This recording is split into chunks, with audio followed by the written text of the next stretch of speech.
Taking care of mom and dad. Today we have a special guest from Australia, all the way from Australia, Claire. So thank you for coming, Claire. Thank you so much for inviting me, Joanna. It's So fabulous. can you tell us a little bit about yourself? Yeah, sure. Look, I'll start off by saying I didn't begin writing books for people living with memory loss. I'm actually a teacher of English as a new language. And so I started off writing books for people who are learning English. But then, of course, what happened is that my mum got sick, she had memory loss, and that pushed me in a slightly different direction, beginning with my interest in this whole area. Wow, that's interesting. So how long did you do teaching for English for? Oh, I don't want to say more than 30 Ah, years doing it. Absolutely, yeah, and writing books. Um, and yeah, that just was my passion. And now this is my second passion, writing books, what memory-friendly books. now, you mentioned part of how you got into it. So what can you go through like the day you thought, "Oh, wow, this is going to be very useful." Absolutely. Look, I didn't start from the research aspect, which we know reading does provide many benefits for people with memory loss. And I've been looking at a whole lot of research studies which you probably know about, that suggest that especially shared reading provides all sorts of benefits, relationship with care partners and stimulation, allowing people to reminisce, all that kind of thing. But I didn't start from that perspective. I started with my mum, wishing that I had books that I could share with her that she could still read because, as you know, difficulties with, I guess, concentration and you know, um, keeping on the page, working out where we're going. I would read to her, for example, from her poetry books, which she loved, but she found it hard to follow along. The print was very small, etc. Right. So that was something I wanted to do something about. But at that time, this was 15 years ago, I really had no idea what I could do. And I knew how hard it was to get published. I knew how costly it was to self publish. And so I just said, oh, this is sad. I can't do anything. And it wasn't until perhaps 10 years later that I found out from friends about how you can self publish on Amazon and it doesn't cost you and it's accessible to everybody, that I suddenly thought, oh, wow, this is something I can do. Well, And the other thing that stopped me is that I don't have qualifications in the area of dementia. And it wasn't until then I started talking to someone I knew who does, who has all that expertise, who said, Claire, I'd love to support you and give you some professional input, that I thought, I yeah. can do this. And that's wonderful because I find one of the things that I see a lot of times is when family members go visit their loved one that has Alzheimer's or dementia, they don't know what to do, especially someone who's not in the medical field, even people that are in the medical field. They want to engage, they don't want to Yes. cause frustration on their mom or dad's part. So that is one of the reasons I reached out to you because I just thought, what a simple concept, obviously, but amazing. And it's a great way. Like I said, I'll see this in it when you go into a care facility or if you go like even home care, if you go in to visit someone, they're just kind of sitting there, not having a clue like how to start the conversation.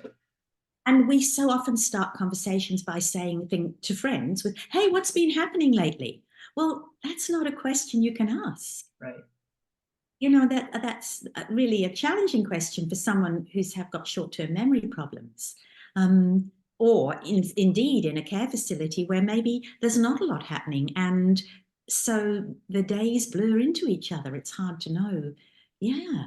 Yeah. And Um, I can't imagine for them yeah. on their side because their brain is still functioning, maybe obviously at a different level, but it's still there and it's still functioning. And absolutely, and how much people long to connect and long to have that lovely connection with people who visit with loved ones, and then when it falls flat, it's really, really sad for everyone. Yeah, Yeah.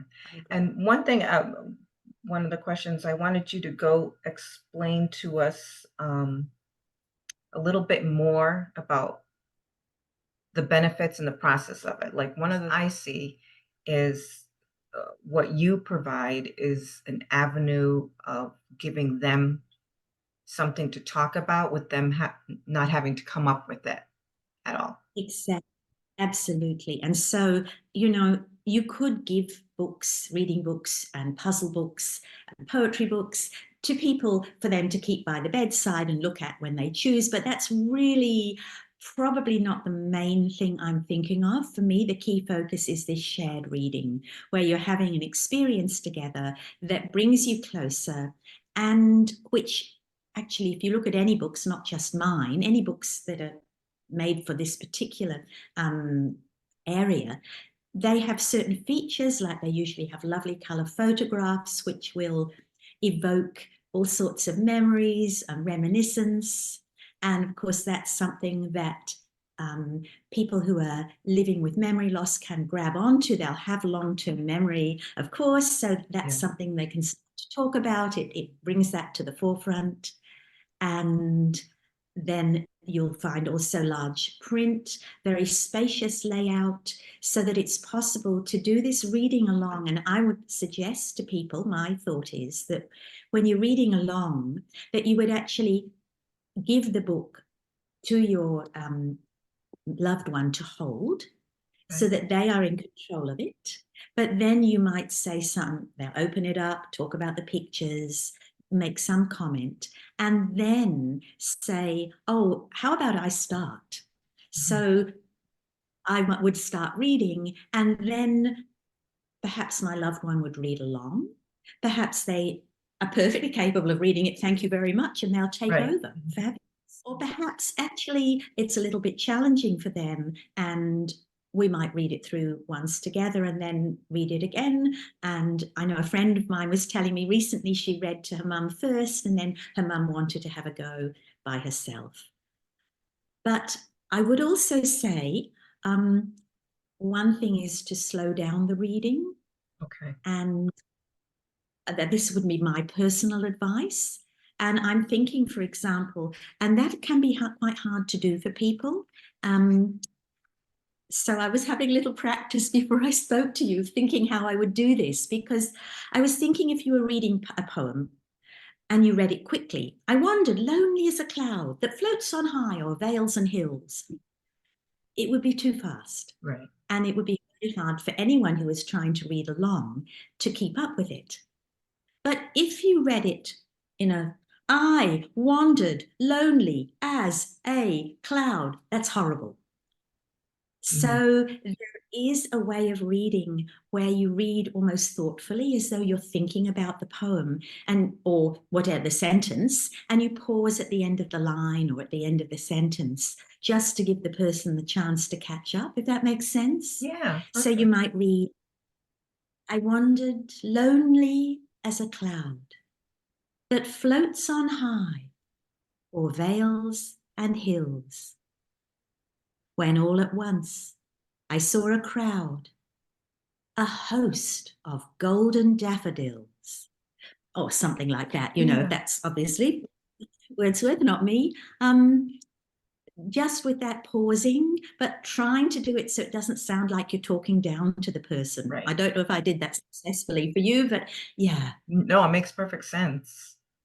Wow. just try to read with a little bit of verve, a Yeah. feeling, but without dampening it down too much. Yeah. Yeah. Yeah. And they have done so much research on it that reading, them being able to read actually lasts a long time. It's not like one of the first Yes. things to Absolutely. go at all. Yeah. Yes, that people absolutely can read, provided, of course, it's the font is big enough that it's readable and that it's not confusing, and that There's some good lighting behind, because obviously we know that I'm included, we all need more light to Yeah, sleep yeah, better. yeah. And also that it's a motivating thing, that obviously I'm not going to be reading Wordsworth poetry to someone who has no interest in poetry. Choose that for someone who has loved poetry their whole life and can recite it themselves. And I totally agree. I think the research suggests so much that this is a really important thing to be doing with people. How did you go about choosing what topics to write about? I've been working on different kinds of books, exploring different, not just different topics, but different kinds of books. So, for example, because of the research suggesting that poetry is very valuable, I decided I would create a whole series of books which are illustrated poetry, Oh, where, and beautiful. I'll send you, yeah, where you have just a verse from a poem or two verses. Oh, So look it's at very that. readable. And then there's a photograph that's Okay. opposite. Mm. So you get the chance to look at the photograph, in which is nice and vibrant. Here's the daffodils, And the and then lettering is so, that's the other thing, it's the lettering 22 is font, yeah. large and it's not Yes, like unusual lettering. Do you know what I mean? Like you have it, exactly. yeah, It's exactly, it's very similar to Arial, which is the yeah, lettering that's recommended. I think yeah. it might well be Arial. And yeah, exactly. So that someone hopefully will be able to join in and read this themselves. And that's the feedback I've had. Uh-huh. And so, but these poems I had to select pretty carefully, because if you've read any classic poetry, you will know that often it can get a bit gloomy. Yes, So we start off being very happy and, oh, this beautiful woman, I'm in love with her. And then suddenly we're into, oh no, but she's left me and I'm heartbroken, or whatever it may be. To select poems that were not going to be gloomy, or where I could just have a couple of verses that would probably be remembered, but are not gloomy verses. right. Because I think it's important. Hey, I can't guarantee what memories will be evoked or stirred up by this poetry, but I don't want to deliberately start Good talking, point. Yeah.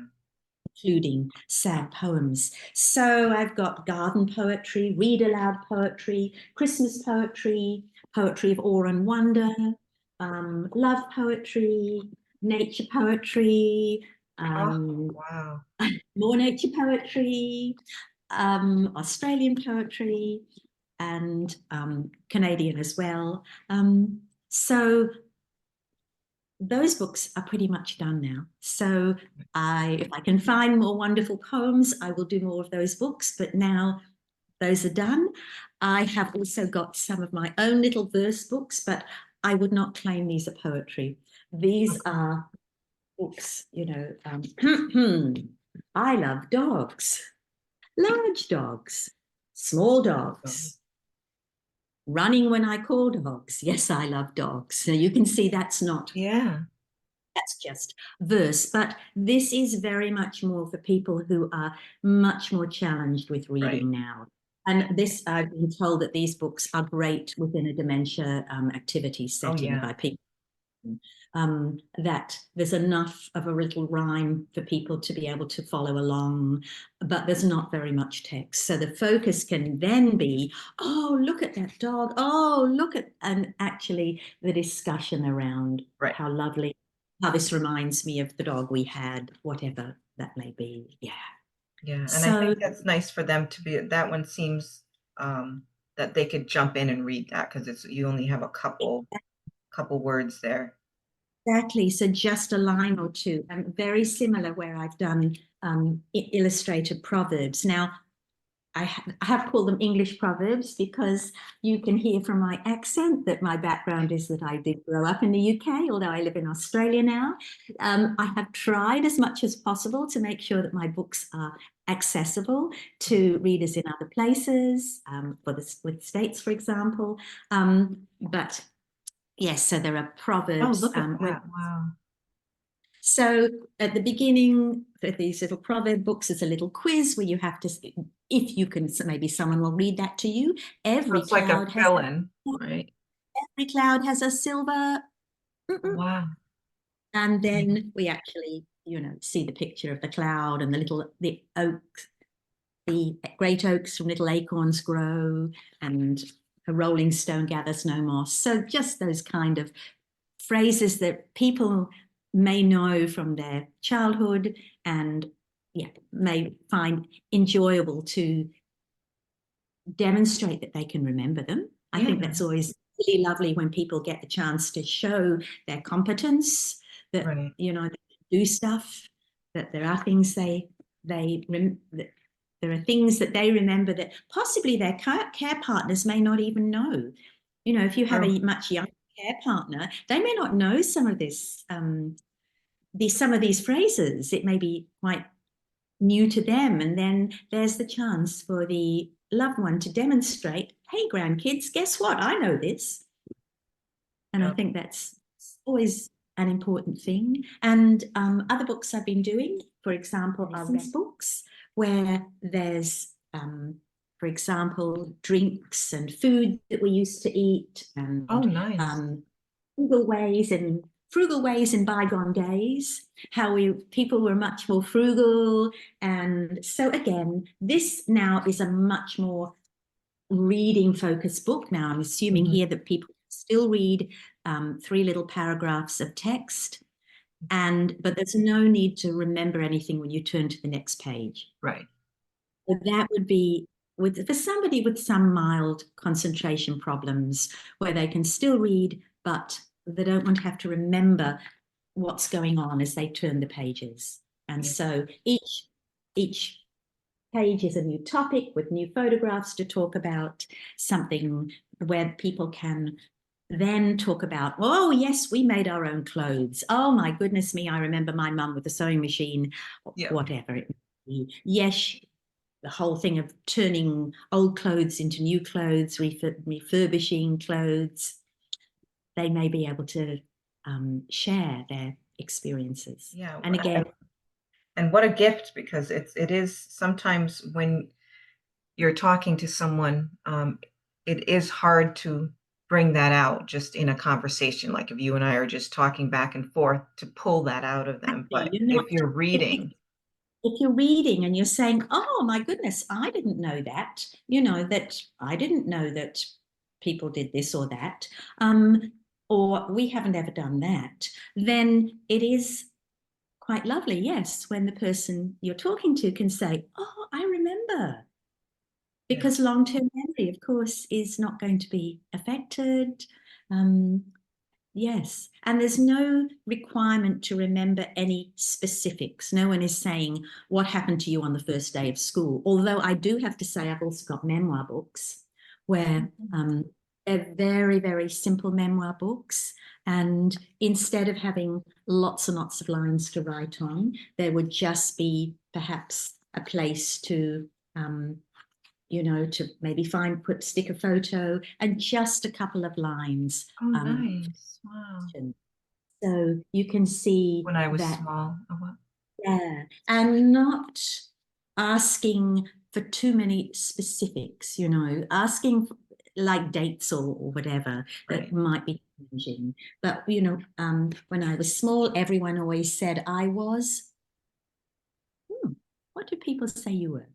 Looking back, I think I was. My most loved toys were. I was happiest when. So that kind of getting people perhaps writing themselves, perhaps not, perhaps someone else scribing, but not expecting a huge amount. And I think particularly here, not everyone's a writer, but everyone's got something they can say. And this is a book actually I didn't think of myself. My advisor suggested I create it. And then I have another advisor who said to me, Claire, and actually I'll just show you. When you look at this, you'll see it's got some little 1960s style illustrations. Oh, I love it. Yeah, I see it. Yep. Said to me, Claire, that's a very lovely book, but I have just done an interview, an assessment with someone who has early onset dementia who's 56. That book doesn't speak to him. So then I did another one, which is almost the same, but just slightly different in that it's a little more modern, assumes certain Right. use of technology or whatever, and it just a little more detailed, a little more space to write, and a little more recognition of what people are going through. This one does actually say it's for anyone living with health or life changes. So Okay. most of the other books don't have any mention of any health issues, no memory issues, nothing. And this is the only one that does acknowledge going through changes. Okay. And because it does invite people to talk about what they want the world to know and what helps them get on top of things, some actual reflections.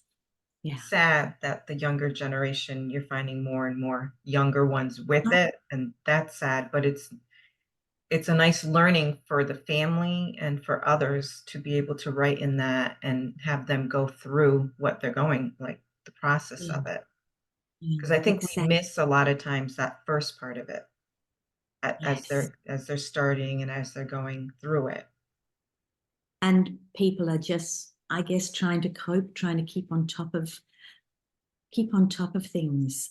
I will show you another book, or I can send you a picture later, which I created, which was specifically in response to people feeling, how do I get on top of this? Mhm. And this is more a book of how can I be of value in the world when I can't do anything? Oh, wow. Uh, that was motivated by all the research suggesting that people, especially with younger onset dementia, absolutely feel anguished by the loss of being useful. Oh, I can And I think imagine. Yeah. not just for younger people, I think many people feel that loss of being valuable. And so this is a kind of motivational book, really, that is just reminding everyone, you don't have to be, you can be in bed all day and you're still of value. Right. When you share your legacy, you're sharing a part of history. When are authentic, you help people understand what it's like to go through this. When you um, reach for support, you're reminding everyone that we all need each other. So just trying to remind people that you're still, whatever happens in life, you're Yeah. still, you can still be valuable in this world, Yeah, really. functional and needed. Yeah. Yeah, exactly. Learning so much more about person-centered care and connecting with people in the present moment. And I think you sort of mentioned that before, that is the value of sharing a book, or maybe a puzzle book, for example, with where you're doing puzzles together with a loved one, that you're actually present together in this moment. Nothing else matters. Doesn't matter whether they can remember what they had for lunch. That's irrelevant, really. Right. It is actually what we are sharing now together that's of significance. Yeah. And again, that's why I reached out for you. I think a lot of family members, again, just uh, don't know the process of it. They didn't expect this to happen, and now all of a sudden they're learning under very stressful circumstances. Incredibly stressful. And I think, especially for very close loved ones, there can be an element of denial almost. Mm. Nobody really wants to believe that. And I don't say that critically, I say it with great Oh yeah, understanding. yeah. And then what happens is that there can be a feeling that the loved one is almost being annoying or being difficult, Hmm. when they're not at all. It's just that they don't have the capacity they once had. One thing I find really sad is often people who've been very dynamic, very forceful, can become quite flat, Yeah, lacking in affect or lacking in this drive they once had. And then that can be really hard when they've always taken over the conversation to have to find the conversation. And again, I think that's where an activity, and of course, it might not just be books, it might be playing a game or something, Mhm. apps, whatever. But for me, that's books, Yeah. can really provide a way to engage people again. They're basically going back in time, Mm, and so books were what that age group that's how they learned, that's how they communicated. So, yeah. And a book is precious. Very often, books were the gifts that people received, they were the prizes at school. So a right. book is really something pretty special, pretty something to cherish and something to look after. Yeah, I think a book has a lot. Um, I don't know how to say this. There's a lot symbolically Oh, about yes. bringing, Yeah, yeah. and as well as the acknowledgement. Yes, I know you love reading. Mhm. Yeah. Now, This is something I know you sell them on Amazon, you said? I do. That's right. So Okay, that's so I'll all. leave a link below to where people can connect to Absolutely. you. Yes, so Okay, all people who want to have a look, all they need to do is, I don't know, see one of the titles and then just type it into Amazon, wherever they happen to be. And if it doesn't come up straight away, then you might type in dementia friendly or something, and then instantly it will come up. One thing I do want to say, and this is true, I think, of most um, dementia friendly books, because there are lots of other authors, and I want to acknowledge them mhm, too. Lots of people, especially doing books without words, but yes, I'm interested in reading, of course, because that's my yeah, background, is that you won't find on the books anything about dementia. So okay, if you look on Amazon, you actually see the title and then you see the subtitle, and the subtitle might say a dementia friendly book. And you might panic going, oh, I don't want to give my loved one that. Well, right, no, that's the subtitle that's sitting on Amazon, but it's not on the book. The book okay, is just good. That's a good point. looks as though it's a book. It says, keep your mind active as you read aloud or read along. Okay, we can see it's large print, that it might be aimed at someone older, but there's nothing, no suggestion that there's anything specifically health related. Yeah, and I don't know if you years well, I've been in nursing for 30 plus years. Okay, Um, okay, all right, yeah. so, years ago, they used to have a magazine, I think it was called, Remembrance or Reminiscing, and they used to Oh, have pictures, and this is when I went to look at, do some research on you and look at I went on Amazon and looked at a couple of the, all the books and everything that you had, and it kinda mm, reminds me of that, and mm, they were mm, just lovely books with pictures and words, and, it just helped you to have a conversation, with exactly. someone, but they don't make that book anymore, so Oh, yeah. Look, I think a lot of occupational therapists and people working in this area actually make up their own resources, of yes, course. yes. But really, it's hard to expect families to do that themselves. And that's why I felt like it's important to create books that anyone Oh, can yeah. have. Well, thank you for joining us. Thank you so much for inviting me. I I just want to say a special thank you to all the care partners out there, both those who are paid and those who are family members, and doing this from love, because I know how much it takes and how much it gives. So yeah. yeah. Claire, thank you so much for coming on and joining us and sharing with us a little bit about Unforgettable Notes and the wonderful things that you're doing with it. I will leave information below so that people are able to contact you and get some of these books.